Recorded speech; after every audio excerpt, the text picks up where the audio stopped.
আল্লাহ মুসলমানদেরকে যে নির্দেশনা প্রদান করেছেন সেটা অবিশ্বাস্য। ওয়ালা তাকুলু লিমান আলকা ইলাইকুমুস সালামা লাস্তা মুমিনান। কেউ যদি তোমার দিকে সালাম ছুড়ে দেয়, আলকা ইলাইকুমুস সালামা, আলকা ইলাইকুমুস সালামা, তিনি বলেননি ওয়ালা তাকুলু লিমান ইউসাল্লিমু আলাইকুম, যে তোমাদের সালাম দেয় তাকে বলো না। না, এমনকি কেউ যদি তোমার দিকে সালাম ছুড়ে দেয়, লাস্তা মুমিনান, তাকে বলো না যে তুমি মুমিন নও। ব্যাপারটা হলো, কখনো কখনো রাস্তা দিয়ে পরস্পর অতিক্রম করার সময় বলতে পারি না আপনি আমি মুসলিম কিনা, চিনতে পারি না। আপনি পাশ কাটার সময় পরীক্ষামূলকভাবে বললেন আসসালামু আলাইকুম, অপরজন জবাব দিল ওয়ালাইকুম আসসালাম, এখন আপনি জানেন সে মুসলিম। আমরা জানি যে আমাদের ধর্মবিশ্বাসের বিভিন্ন স্তর রয়েছে, ইসলাম, ইমান, ইহসান। ইসলাম হলো এই লোকটি অন্তত শাহাদা গ্রহণ করেছে। পরের স্তর হলো ইমান, শক্তিশালী বিশ্বাসীদের অন্তরে ইমান থাকে, তাদের বলা হয় মুমিন। এই আয়াতের ক্ষেত্রে আমি আপনি আশা করেছিলাম আল্লাহ হয়তো বলবেন কেউ যদি তোমাদের সালাম দেয় তাহলে মনে করবে তারা মুসলিম, কিন্তু আল্লাহ বলছেন কেউ যদি তোমাদের প্রতি সালাম ছুড়ে দেয় তাকে বলো না যে তুমি মুমিন নও, লাস্তা মুমিনান। বিষয়টা আসলেই অসাধারণ। এখন যে লোকটি আমার পাশ অতিক্রম করে গেল, আমি শুধু তাকে মুসলিমই মনে করব না, বরং আমি মনে মনে ধরে নিব সে একজন আন্তরিক বিশ্বাসী, যার মাঝে মুনাফিকির কোনো সম্ভাবনা নেই।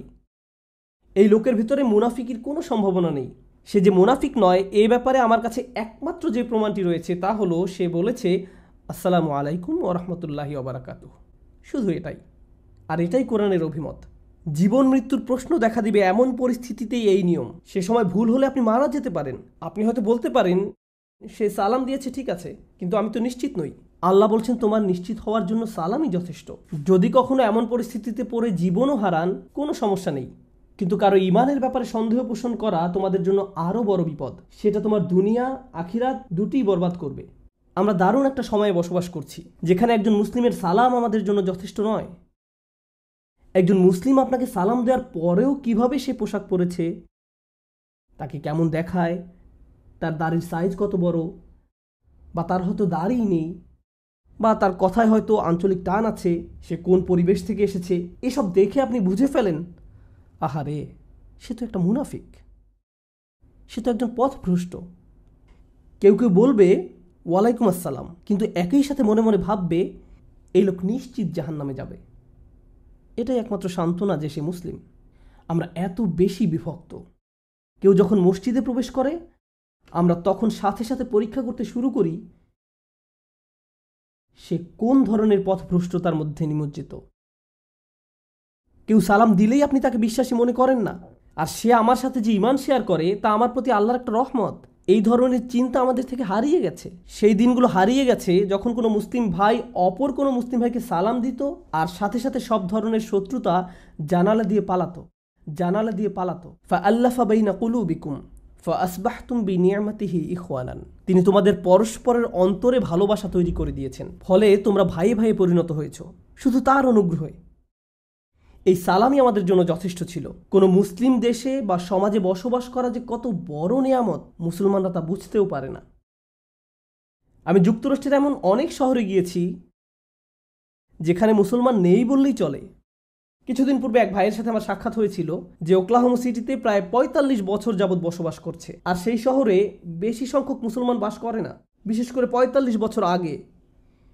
তিনি হয়তো কোনো দোকানে গিয়েছেন কিছু কিনতে, এমন সময় শুনতে পেলেন কে যেন কোরআন পড়ছে, কেউ একজন কোরআন তেলাওয়াত করছে।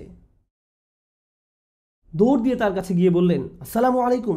তখন সে বলল না না, আমি মুসলিম নই, আমি ইয়াহুদি। হো, আপনি তাওরাত তেলাওয়াত করছিলেন? আমি বুঝতে পারিনি। তারা হয়তো পরিবার সহ কোথাও যাচ্ছিলেন, পথে হিজাব পরা কাউকে দেখলেন, তাড়াতাড়ি গাড়ি থামিয়ে বললেন আসসালামু আলাইকুম। তারা খুবই উৎসাহী হয়ে পড়তেন যে তারা আরেকজন মুসলিমের সাক্ষাৎ পেয়েছেন। যাক, এখানে এমন একজন আছে যে আমাদের কালেমায় বিশ্বাস করে। কোনো মুসলিম আশেপাশে না থাকলে ব্যাপারটা কেমন হতো তা আমার আপনার পক্ষে উপলব্ধি করা কঠিন, কারণ আলহামদুলিল্লাহ আমাদের আশেপাশে এখন প্রচুর মুসলমান রয়েছে।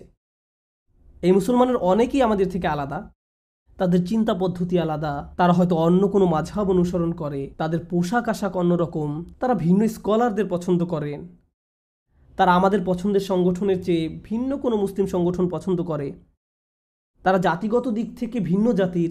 এই ব্যাপারগুলো কোনোটাই ইস্যু হওয়ার কথা ছিল না। বস্তুত জীবন মৃত্যুর প্রশ্ন দেখা দেয় এমন পরিস্থিতিতেও এগুলো কোনো ইস্যু হওয়ার কথাই নয়। তথাপি আমরা এগুলো নিয়ে মতবিরোধ করছি। আমাদের সালাম এখন আমাদের জন্য যথেষ্ট নয়। আমাদের পরস্পর সালাম বিনিময় এই ব্যাপারটার প্রতি ইঙ্গিত করে যে একে অন্যের ঈমান বিচার করার কোনো অধিকার আর আমাদের নেই। কেউ যদি ভুল কিছু করে আপনি তাকে উপদেশ দিতে পারেন, আপনি সবচেয়ে সম্মানজনক উপায়ে তার ভুল দেখিয়ে দিতে পারেন, কিন্তু এটা তার ঈমান বিচার করা নয়। যেমন ধরুন, ভাই আমি মনে করি আপনি ওই মুরব্বীর সাথে উচ্চ আওয়াজে কথা বলেছেন, আমার মনে হয় আপনার এমন আচরণ করা ঠিক হয়নি। ভাই আপনি মনে হয় ভুল দিকে ফিরে নামাজ পড়ছেন, ওইটা কাবার দিক। ছোটোখাটো ভুল ধরিয়ে দেয়া ঈমান বিচার করা নয়, এটা তো এমনিতেই আমাদের করার কথা, এটা নাসিহা। কিন্তু এর সাথে কারো চেহারা সুরত দেখে চরম পর্যায়ে বিদ্বেষমূলক বিচার করা, এগুলো তালগোল পাকিয়ে ফেলবেন না। সাহাবায়ে কেরামরা রাদিয়াল্লাহু আনহুম নানান বর্ণের ছিলেন, চেহারা সুরতের দিক থেকে সবাই একরকম ছিলেন না, তারা নানান গোত্র থেকে এসেছিলেন। তাই এসব দেখে অন্যকে বিচার করার কোনো অধিকার কাউকে দেয়া হয়নি। এই আয়াতের আলোকে সর্বশেষ যে কথাটি শেয়ার করতে চাই, আমরা যদি অনায়াসেই একে অন্যের ঈমান বিচার করে বসি, আমরা যদি মনে করি সালাম দেওয়া যথেষ্ট নয়, তাহলে আমাদের সম্পর্কে আল্লাহর মন্তব্য হলো, যদিও আমাদের দেখতে মুসলিম মনে হয় এবং আমরা মনে করি যে আমরা মুসলিম, তারপরেও আমাদের প্রচেষ্টা আসলে দুনিয়াবি। তাবতাগুনা আরাদাল হায়াতিদ দুনিয়া, দুনিয়া তোমাদের কাছে বেশি গুরুত্বপূর্ণ হয়ে পড়েছে। আর তখনই তোমরা সহজেই অন্য মুসলমানদের বিচার করে বসবে, নিজেদের মাঝে বিভক্তি তৈরি করবে এবং অন্য মুসলিমদের দিকে নিচু দৃষ্টিতে তাকাবে। আল্লাহ আজ্জা ওয়া জাল্লা আমাদের এমন মানুষে পরিণত করুন যাদের একে অন্যের প্রতি সত্যিকারের ভালোবাসা রয়েছে, যারা সত্যিকার অর্থে আমাদের রাসূল সাল্লাল্লাহু আলাইহি সাল্লামের কথার মর্ম উপলব্ধি করতে পারে যখন তিনি সুন্দরতম উপায়ে বলেছেন, আফশুস সালাম, সালামকে ছড়িয়ে দাও। কারণ আপনি যখন সালামকে তার প্রকৃত অর্থে ছড়িয়ে দিবেন, তখন আপনি আসলে যা ছড়িয়ে দিলেন তা হলো উম্মার মাঝে সম্প্রীতি এবং একে অন্যের প্রতি কোমলতা। আল্লাহ আজ্জা ওয়া জাল্লা আমাদের অন্তরকে একে অন্যের প্রতি কোমল করে দিন এবং এমনকি আমরা যখন কাউকে সংশোধন করতে চাই তখন যেন সবচেয়ে সম্মানজনক এবং ভালোবাসাময় উপায়ে তা করি। বারাকাল্লাহু লি ওয়া লাকুম ফিল কুরআনিল হাকিম ওয়া নাফা'নি ওয়া ইয়্যাকুম বিল আয়াতি ওয়া যিকরিল হাকিম।